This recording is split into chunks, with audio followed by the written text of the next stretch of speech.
Saudara-saudariku yang terkasih, salam sejahtera untuk kita semua. Halo teman-teman, jangan lupa like, komen, dan subscribe. Jangan lupa juga ya, hidupin loncengnya. Selamat menonton channel Pak Aman. Dadah! Kondisi kita saat ini secara umum sedang dilanda krisis hati nurani, moral, dan keberadaban yang sedemikian kacau dan sangat parah. Korupsi merajalela, penyelundupan makin tak terkendali.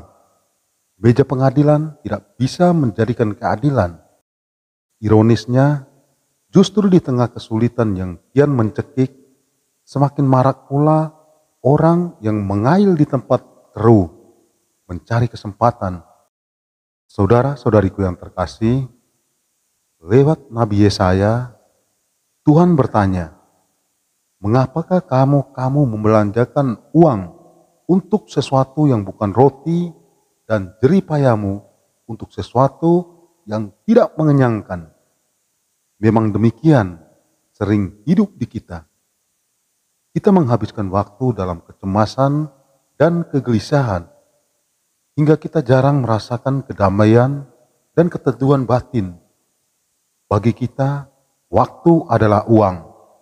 Saat untuk meniti karir, kita berpikir bahwa dengan mencapai semua itu, kita akan merasa tentram. Ternyata, kedamaian semakin menjauh dari kita, sebab kita semakin gelisah dengan apa yang kita miliki. Hati kita miskin, relasi dengan orang lain dingin dan hampa. Kita memandang orang lain sebagai musuh dan saingan yang harus disingkirkan. Dalam Injil, kita mendengar orang banyak mengikuti Yesus dan mendengarkan sabdanya. Mereka mau mencari kerajaan Allah dan meninggalkan segala sesuatu yang lain. Mereka tertarik dan terpesona dengan pewartaan Yesus, dan untuk itu mereka siap menomorduakan yang lain. Seharian mereka mendengar Yesus. Mereka seperti domba tanpa gembala. Yesus tergerak oleh belas kasihan. Bersama Yesus, mereka menemukan arti hidupnya. Mungkin kita bertanya, bagaimana mencari pertama-tama kerajaan Allah bila perut masih keroncongan, bila banyak anak menderita busung lapar, tidak sekolah, telanjang kedinginan di bawah kolong jembatan.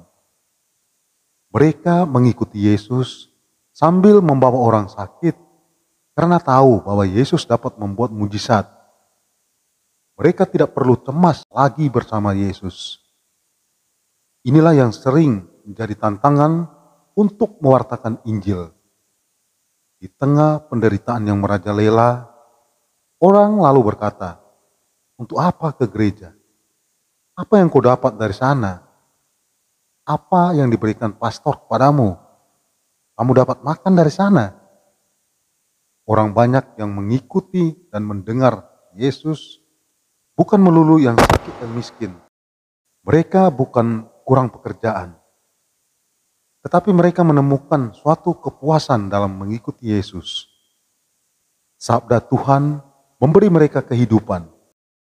Setelah seharian mengikuti dan mendengarkan Yesus, para murid minta supaya Yesus menyuruh orang banyak pergi membeli makanan. Yesus tidak mau orang yang terbuka hatinya untuk mendengarkan sabdanya pulang kelaparan, apalagi sudah menjelang malam. Bisa jadi mereka akan mati di jalan. Tidak perlu mereka pergi. Kamu harus memberi makan. Para murid tidak boleh lepas tangan dan menghindar dari kesulitan dan masalah yang dialami orang banyak itu. Lalu bagaimana? Di antara orang banyak itu, ada yang membawa bekal untuk dirinya sendiri, yaitu 5 potong roti dan 2 ekor ikan. Setelah mendengarkan sabda Tuhan, hatinya tergerak untuk menyerahkan miliknya untuk diberkati oleh Yesus dan dibagikan oleh murid-murid. Terjadilah mujizat. 5.000 laki-laki dan mungkin lebih banyak wanita dan anak-anak dapat makan sampai kenyang. Bahkan masih tersisa 12 bakul. Mujizat itu berawal mula ketika dari antara mereka ada yang rela mengorbankan miliknya untuk dibagikan.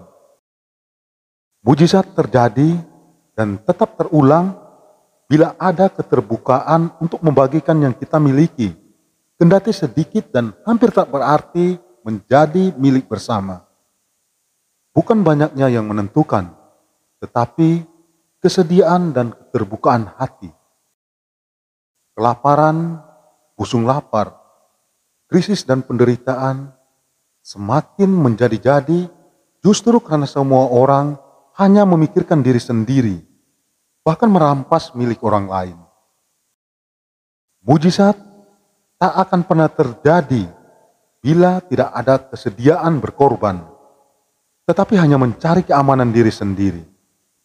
Sebaliknya, kerakusan, kelobaan, ketamakan kian merajalela. Orang tak pernah puas dan menghalalkan segala cara untuk mencari kepuasan sendiri. Akibatnya kelaparan dan sengsara tak terhindarkan.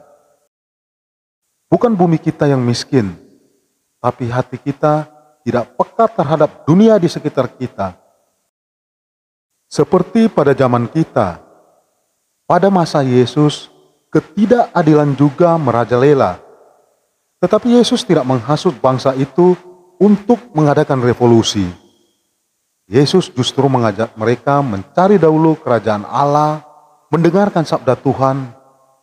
Sabda Tuhan membuka hati para pendengar untuk berani dan siap membuka tangan, saling menolong, membagikan roti dan ikan yang dia miliki untuk kesejahteraan bersama.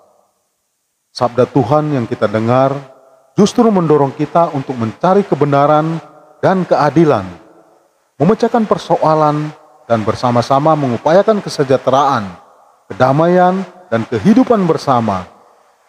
Kebobrokan mental justru menjadi biang keladi segala penderitaan. Dan itu hanya dapat disembuhkan bila siap mendengarkan dan meresapkan sabda Tuhan. Saudara-saudariku yang terkasih, tanda memberi dan membagikan adalah pelajaran yang amat penting bagi para murid untuk memberikan apa yang mereka miliki dalam hidup. Lalu bagaimana dengan kita? Sudahkah kita memberi dan berbagi kepada orang lain apa yang kita miliki? Atau justru kita mengumpulkan dan menyembunyikan dalam diri kita? Atau apa yang kita miliki justru digunakan untuk merusak kebersamaan dalam persekutuan?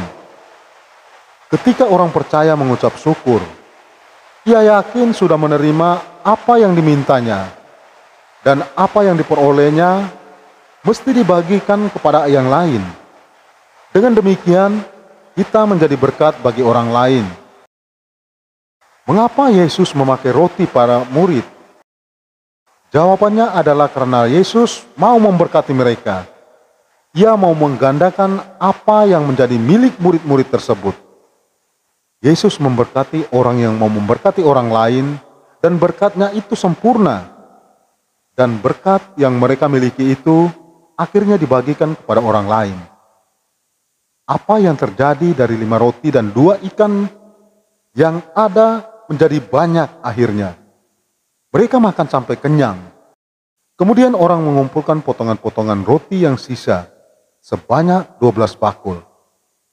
12 bakul itu digunakan untuk bekal bagi mereka yang akan pulang ke rumahnya, sebab rumah mereka jauh.